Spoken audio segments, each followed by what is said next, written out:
Today's video is sponsored by Melody. More on that later. Hey, welcome back to my new video. This is Motion Designer, and in today's video, I want to discuss about how you can better track your motion inside After Effects.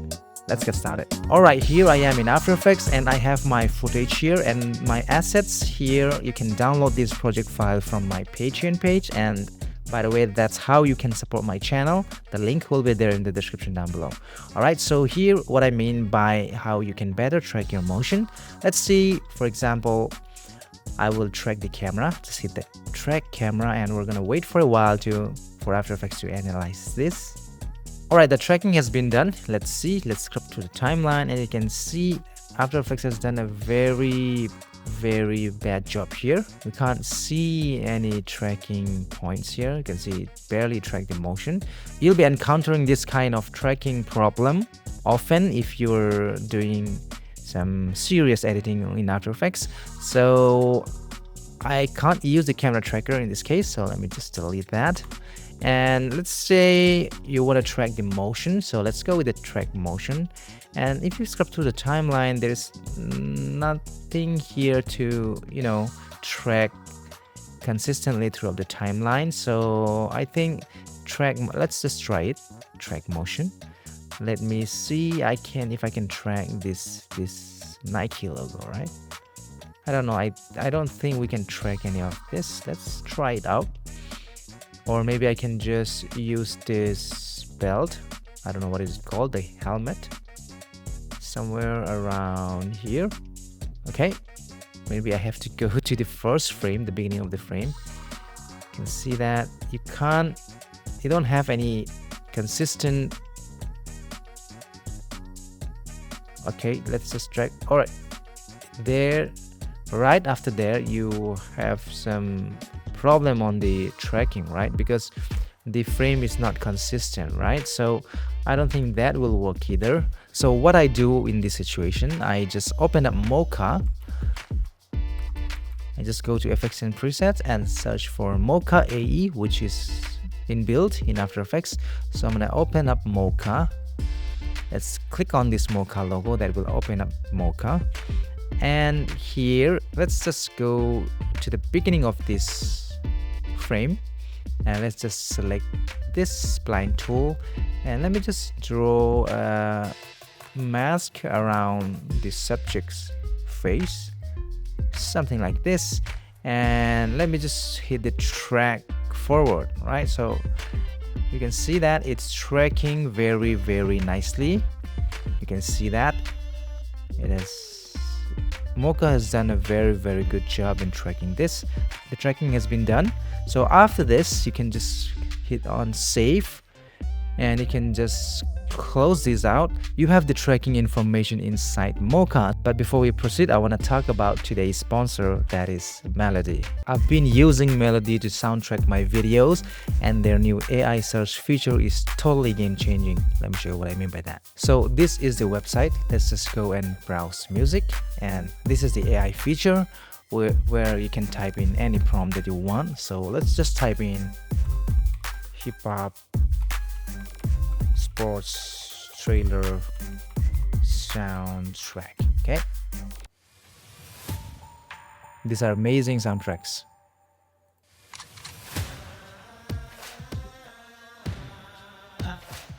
So these are really good and high quality soundtracks.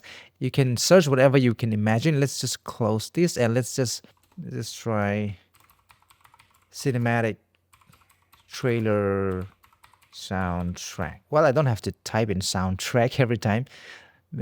So well, let's just play this.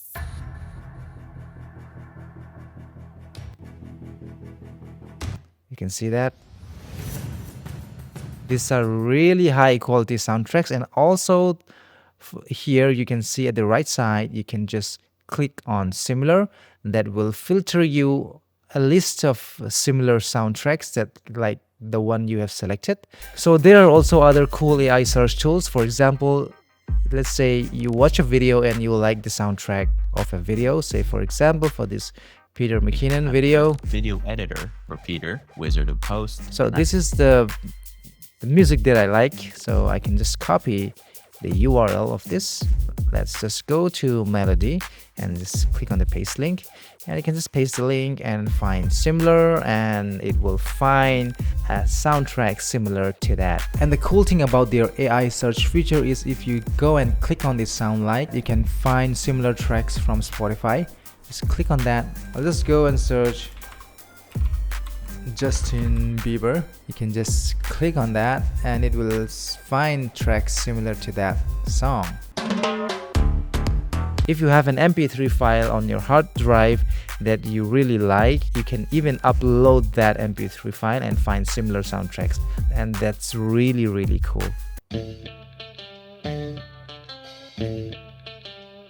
See that similar soundtrack? Well, I really like that. Let me just save this here, or maybe I'm gonna create a playlist, name tutorials, right? Save and create a playlist. Bam. I'm gonna use that on my next tutorial. So whether you're a content creator or even a podcaster, Melody makes your story sound better. If you're really serious about leveling up your videos, check out Melody, link below. So once you are done with the tracking in Mocha, you can go ahead and create a new null object. And I like to call the null object tracking info, and just select the footage, go and collapse this tracking data, and I'm gonna create a tracking data. After you create the tracking data, you want to export the tracking data for the transform, right? We want the transform properties of the tracking data, and we want to select the layer, which is tracking information null object that we have just created, and I can just hit this apply export, right? And I think that's done. If you play it back now, you can see that null object is there in the face, right? So now what you can do is you can just drag and drop anything. Maybe I'm just going to take this UI, the screenshot of my phone, and maybe just to test it out, let's just parent this to the tracking information, and you can see that something is not right. So I'll show you how to fix this, but first let's build the animation of this UI. Control Shift and C to pre-compose this and move all attributes, and I'm gonna call these UI design. Okay, so I'm gonna hit OK, and maybe I'm gonna parent back to the tracking information. So I'm gonna go inside this UI design, get inside this, and maybe what I'm gonna do is select this rectangle tool, and maybe I'm gonna mask this out and maybe subtract that, and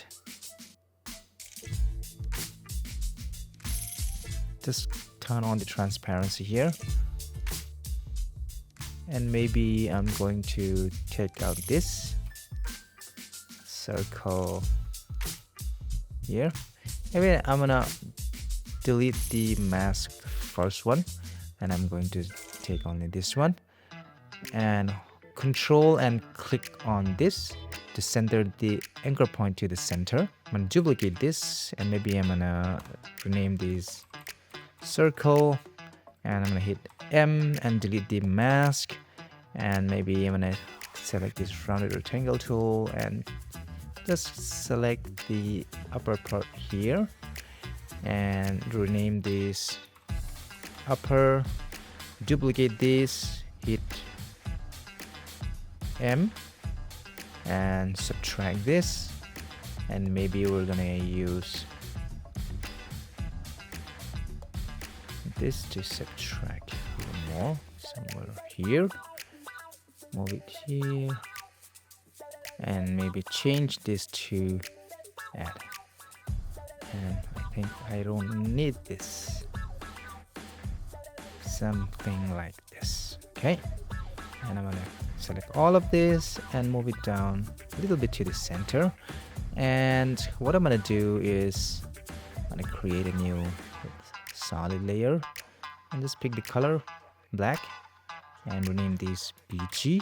Hit OK and move it down at the bottom of everything. I'm gonna select all of this, Control Shift and C to pre-compose this, and I'm gonna rename this UI elements. Hit OK, and what I'm gonna do is select the rounded rectangle tool, and maybe I'm gonna draw a rounded rectangle around somewhere here, and I'm gonna rename this and call it mask and fill it with white and collapse this rectangle. Go to rectangle path, and I'm gonna increase the roundness to about this one, and I'm gonna parent this track matte. If you don't find this track matte, you can just click on this and parent this UI elements to the mask. All right, so I'm gonna duplicate this mask and turn this layer on, and I don't want the fill for this. I just need a stroke of maybe, I don't know, I can just pick this color, right? So if you turn off the transparency, you can just add an effect. We're almost there. Trim path, and I'm going to animate the trim path. So I'm going to set it to 0, set the start and end, and I'm going to move it here and 100, and this to another 100, and I'm going to offset the start values somewhere here, and F9 for easy ease. And if you play it back now, you can see that. I think I can just offset this to 1 for rotation, right? Very nice. Even, duplicate this, Control D to duplicate it, and maybe I can just increase this by 10 pixel and maybe offset this a little bit here. We have some variation, so that, right? You can see that.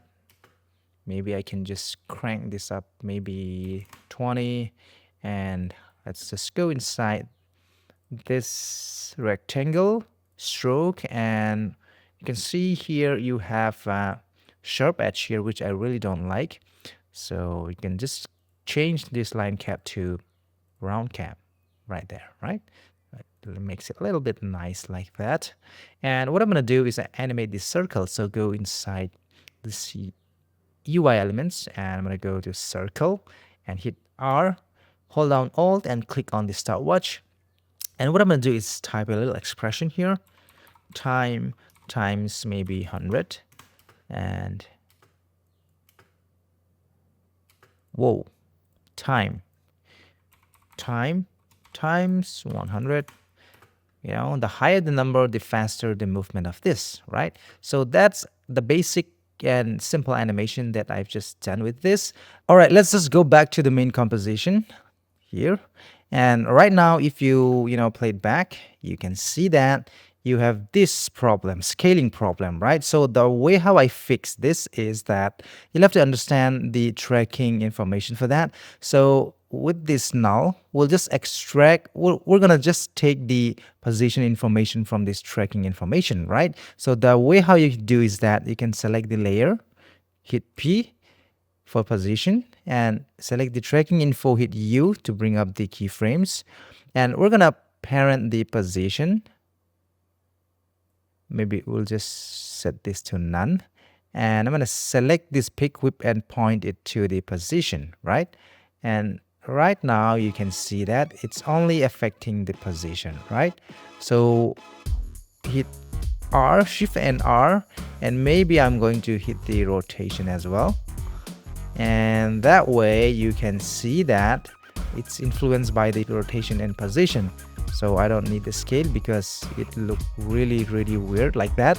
And right now, if I change this to screen, the problem with this is that I can't move this around my screen, right? Because the position is locked with this tracking information. So the way how you can fix this is I'll just drag in another copy of this pre-comp here. I'll shut off the bottom layer, and I'm gonna set this to add, and I'm going to parent this to this layer, right? and it fixes that very easily. And maybe I think I will not link the rotation because I don't need that. So to unlink that, you can just hold down Alt and click on this. That will unlink the rotation. So I just need the position information from that, and I would rather make this new layer at 3D and instead control the rotation like this. And maybe I'm gonna scale it down a little bit, this, and maybe even twist like the rotation in the x-axis like this, so that it has some depth, and maybe I'm gonna push it towards the camera. And lastly, don't forget to turn on the motion blur. It's very important for the layers and for the composition as well. Alright, I hope you learned something from this tutorial. Make sure you watch this video. This is Motion Designer, and I will see you in my next video. Take care.